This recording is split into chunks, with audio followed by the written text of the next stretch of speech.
ఇవాళ విజయవాడలో MSME growth summit 2026 జరగనుంది. ఈ సదస్సుకు సీఎం చంద్రబాబు హాజరై 38 ఎంఎస్ఎంఈ పార్కులకు వర్చువల్గా శంకుస్థాపన చేయనున్నారు.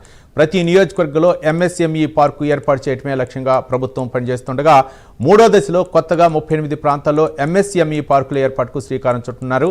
రాష్ట్ర వ్యాప్తంగా 175 ఎంఎస్ఎంఈ పార్కుల ఏర్పాటే లక్ష్యంగా ప్రణాళిక చేయగా తొలి 2 దశల్లో 100 పార్కులకు ఇప్పటికే శంకుస్థాపన చేశారు. ఈ సదస్సుకు 1500 మందికి పైగా ఎంఎస్ఎంఈ రంగ ప్రతినిధులు హాజరు కానున్నారు. రాష్ట్ర పారిశ్రామిక ముఖ చిత్రాన్ని మార్చే దిశగా ఎంఎస్ఎంఈ సమ్మిట్ నిర్వహిస్తున్నారు. ఇదే అంశానికి సంబంధించి మరింత సమాచారం మా కరెస్పాండెంట్ శ్రీహరి అందిస్తారు.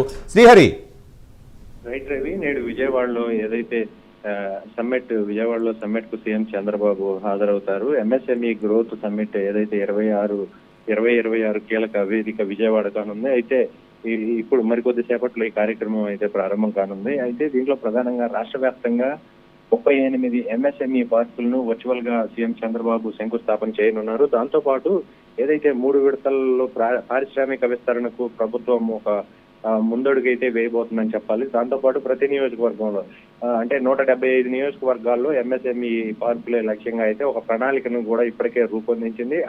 ఆ నేపథ్యంలోనే తొలి 2 దశల్లో 100 పార్కులకు ఇప్పటికే శంకుస్థాపనలు కూడా జరిగాయి అని చెప్పాలి. దాంతో పాటు ఏదైతే 1500 మందికి పైగా ఎంఎస్ఎంఈ రంగ ప్రతినిధులు ఈ సమ్మిట్ కి అయితే హాజరవుతారు. ఈ రోజు విజయవాడలో జరిగే సమ్మిట్ కు. దాంతో పాటు గ్రామీణ పారిశ్రామికవేత్తల కోసం ఒక రూట్ ట్యాగ్ అనేది కూడా స్మార్ట్ విలేజ్ కేంద్రాలను అయితే ప్రారంభం చేయబోతున్నారు. దాంతో పాటు కుప్పం, మంగళగిరి, పిఠాపురంలో కొత్త ఎక్స్టెన్షన్ సెంటర్లకు కూడా శ్రీకారం చుట్టేందుకు ప్రభుత్వం అయితే ఒక ముందుకు వెళ్తుంది. దీంతో పాటు 200 కోట్లతో పాటు 45 పారిశ్రామిక క్లస్టర్లలో ఉమ్మడి సౌకర్యాలు కేంద్రాలు ఏవైతే ఉంటాయో అవన్నిటిని కూడా నిర్మాణం చేపట్టాలని చెప్పనైతే భావిస్తుంది.